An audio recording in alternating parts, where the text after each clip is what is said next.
How is President Biden going to compare with former President Donald J. Trump in 2024? Under Trump and before the pandemic, the economy was the greatest ever for the United States.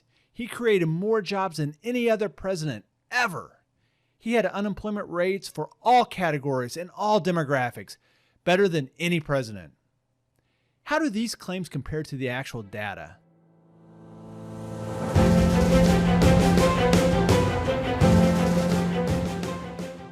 Hello from Washington, D.C., our national capital. I'm Chuck Kyle, a 30-year strategic planner, strategic communications expert, retired intelligence officer, and a D.C. transplant from West Virginia. On Friday, we talked about the jobs report and mentioned that the short and long-term economies are two of the keys to maintaining the White House in 2024. However, to see how an incumbent stands, we measure them against their predecessors. During the Trump administration, former President Trump made numerous claims. He claimed, "We brought back 700,000 manufacturing jobs." He stated that he saved the coal industry. "I saved it. I put our miners back to work." Before the pandemic, Trump had made claims that we've created 3.9 million jobs since Election Day, so almost 4 million jobs, which is unthinkable. The Trump administration did inherit a hot economy. Average monthly job gains in each of Obama's final 3 years in office were higher than any of Trump's first 3. Still, Trump was outpacing the first-term gains of Obama and George W. Bush before the pandemic. If I remember my economics, President Bill Clinton actually created more jobs than any other president. He added 18.7 million, a 15.7% increase. Who do you think had a better jobs record? Is President Trump's record going to be the gold standard for others to be compared to? Comment below. Let's bring in our in-house economist, Dr. Dana Stryk, and ask her to analyze the data and give us the standard on how we should judge President Biden as 2024 begins to approach. Thanks for joining me this Sunday morning. Happy to be here. So, was President Trump the most significant job creator in the White House? No. So what does the data tell us? Was the growth rate during the Trump administration part of a longer trend? Well, let's look actually at the data. If we look at non-farm private employment, so what does that mean? It means you work in the private sector, you don't work on a farm, and there are a couple other categories that are left out. Since President George W. Bush, as we can see in this graph, this represents millions of people. We see as we move from the first red rectangle to the blue rectangle in the middle, that is the effect of the Great Recession. And as we would expect, when the economy contracts, employment falls. And employment bottoms out in the end of 2009, 2010, and then it starts to increase. And it continues to increase until it basically falls off of a cliff during the pandemic. And what is notable about this is that the employment gains claimed by the Trump administration are part of a longer-term trend that started as a recovery from the Great Recession of 2009. So, if there were these high jumps in manufacturing and coal, there had to be significant losses elsewhere. So what am I missing? Accurate data or accurate statements. That is what you're missing. If we look at if we break apart the previous slide that we just looked at, and we look at manufacturing, we look at mining, we look at coal mining, we see a different story emerge. For example, so as we see in this graph for manufacturing employment since the late 70s, manufacturing employment reaches a high of about 20 million people in the late 70s. I believe it's 1979. And since that time, employment in manufacturing has declined. If you compare manufacturing jobs during the Trump administration and the first Obama administration, you will see that they both increased manufacturing jobs slightly. President Trump increased it by about 3.5%, and President Obama by a little less than that. But since these data are estimates, I would say that you can't make this claim that the Trump administration did something that was different, that somehow had this large increase in manufacturing. So that's the first one. Okay, so well, maybe not manufacturing, but let's look at mining.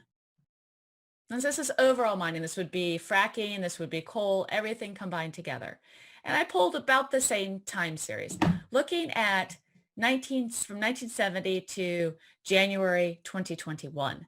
We can see that mining reaches a peak in 1981 of just under 1.2 million people employed within the mining industry. Since that time, we have seen a downward trend until 2003, and the impact was only about 500,000 people were employed in mining. Then perhaps this is without having more detailed data, I'm not sure, but we have shale oil coming in, some other extractives, where we reach another peak in 2014 of 848,000 people. Since 2014, from 2014 to 2016, the mining sector lost 30% of its jobs. Since between 2016 and 2019, we see an increase of about 16%. So this is one place where you could say what President Trump has said is that actually he did increase jobs in the mining area. However, he also made a claim that this was in coal. And if we look at coal, which is part of this blue line, but we look at coal specifically, we don't see this. We see that for coal, during the Trump administration, coal employment, and I'm excluding the pandemic, right? Because the pandemic is just a unique shock. So we are looking at this flatter portion towards the end of the graph.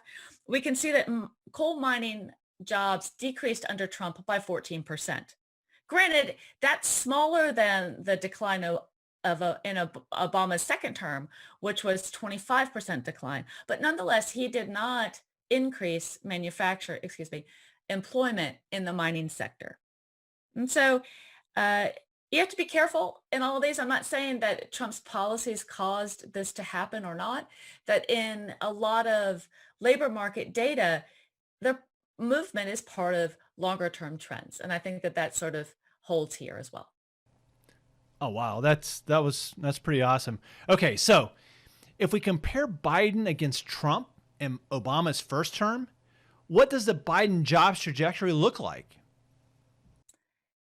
Going back to, if you remember the first slide where we looked at total employment, non-farm private employment, I took the average of what happened between both Obama administrations and the Trump administration, ignoring 2020 for the pandemic. And I took the average and I forecasted it out. So in this slide, you can see there is this dotted blue line starting in February of 2021. And this is the forecast, keeping the same growth rate from Obama and Trump. Obama and Trump. The gray line that you see there is actual. And so where you see this cliff and this steep decline, that's actually what happened to employment in the United States in this category. As of January 2021, we can see that there are 142 million people employed, but that dotted line ends in October of 2025.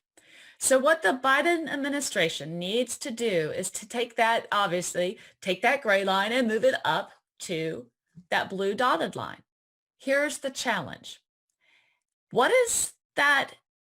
You see how that gray line's kind of leveling out. What the Biden administration needs it to do is to stop leveling, turn around, head north, and get to that blue dotted line as quickly as it can. Because it needs this recovery to be, we always like to, for some reason, ascribe letters of the alphabet to a recovery, and we want this to be V-shaped. We want that thing to go straight back up to where it was before, and that's going to be the challenge. They're going to have to enact policies that keep job losses at a minimum and people connected to the labor force. So we're talking about trying to end the pandemic and vaccinations and getting everything back fully employed and moving. We need to open up as safely and as quickly as we can in a way that makes people confident that they can actually go out and not get sick. They can travel and not get sick, and they can go to work and not get sick. Got it. All right, Dana, as always, thank you for joining me this morning. I cannot Always wait happy. for us to talk about the stimulus bill later this week. Well, you know where I live, so happy to join you. So my closing thoughts. Former President Trump may not have been the greatest job creator, but he was a master of communications. As we've discussed on this channel, to build a narrative, stay in the realm of truth and possibility. Avoid fact and probability. He continuously nailed two themes and messages. First, the economy is strong. Second, the mainstream media was against him and could not be trusted. This allowed him to make claims that did not stand up to scrutiny with data and discredit fact checkers before they even showed that his claims were false. For President Trump's supporters, they believed that he was speaking truths and there was no need to trust but verify.